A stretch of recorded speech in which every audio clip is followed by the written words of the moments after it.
ನನ್ನ ವಿಷಯ ಬಿಡು. ನಮ್ಮಣ್ಣ ಕನ್ಸ್ ಮನ್ಸಲ್ಲೂ ಒಬ್ರಿಗೆ ಅನ್ಯಾಯ ಮಾಡ್ದವನಲ್ಲ. ಯಾವಾಗ್ಲೂ ನ್ಯಾಯದ ಪರವಾಗಿ ಧರ್ಮದ ಪರವಾಗಿ ನಿಲ್ತಾನೆ. ಯಾರಿಗಾದ್ರೂ ಕಷ್ಟ ಅಂದ್ರೆ ನಿನಗಿಂತ ಮುಂಚೆ ಹೋಗಿ ಸಹಾಯ ಮಾಡ್ತಾನೆ.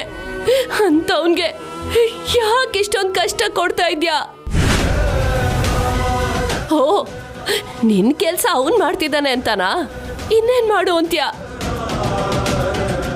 ಯಾರಿಗೇನಾದ್ರೆ ನನಗೇನು ಅಂತ ನೀನ್ ಕೈ ಕಟ್ಕೊಂಡು ಕೂತಿರುವಾಗ ನಮಗ್ ನಾವ್ ತಾನೇ ಆಗ್ಬೇಕು. ಅದನ್ನು ನೀನ್ ಸಹಿಸ್ಕೊಳ್ಳಿಲ್ಲ ಅಂದ್ರೆ ಹೇಗೆ? ನೋಡು ತಾಯಿ, ನನ್ ಪ್ರಾಣ ಬೇಕಾದ್ರೂ ತಗೋ, ಆದ್ರೆ ನಮ್ಮ ಅಣ್ಣನ ಸಂಸಾರ ಚೆನ್ನಾಗಿರೋ ಹಾಗೆ ಮಾಡು. ಅವನಲ್ಲಿ ಪಡ್ತಿರೋ ಪಾಡ್ನ ನನ್ನ ಕೈಯಲ್ಲಿ ನೋಡಕ್ಕಾಗ್ತಿಲ್ಲ.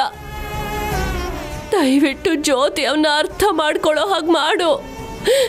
ಅವರಿಬ್ರು ಒಂದಾಗಿ ಬಾಳೋ ಹಾಗೆ ಮಾಡು. ಅವ್ರ ಸಂಸಾರದಲ್ಲಿ ಸುಖ ಶಾಂತಿ ನೆಲೆಸೋ ಹಾಗೆ ಮಾಡು. ದಯವಿಟ್ಟು ಇದನ್ನಾದ್ರೂ ಮಾಡು.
ಎಲ್ಲೆಲ್ಲೂ ನಿನ್ನ ಛಾಯೆ